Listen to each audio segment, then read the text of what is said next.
Making ripples. Understanding the phrase in English. Hello everyone, and welcome to our English learning series. Today, we're going to explore the phrase, making ripples.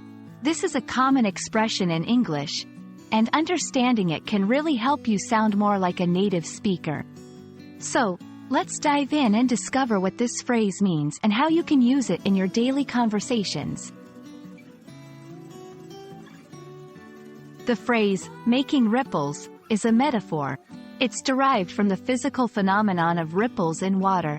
When you throw a stone into a pond, it creates small waves or ripples that spread outwards. In English, when we say someone is making ripples, it means they are causing an effect or influence that spreads out and impacts others around them. It's often used to describe actions that might seem small but have a wider impact. Let's look at some examples to understand how this phrase is used. 1. Community impact. If a person volunteers in their community, they are making ripples by positively affecting those around them. 2. In the workplace. A new idea or innovation at work can be described as making ripples if it influences the whole team or company. 3. Personal influence. Even a simple act of kindness, like helping a stranger, can be seen as making ripples in society. To help you use this phrase, here are some sentence examples.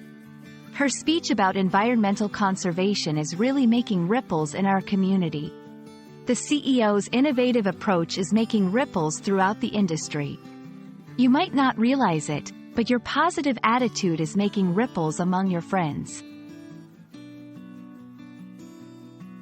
That's all about the phrase, making ripples. Remember, it's all about the impact and influence of actions, big or small. We hope this video helps you understand and use this phrase in your English conversations.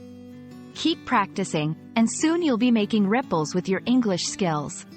See you in the next video.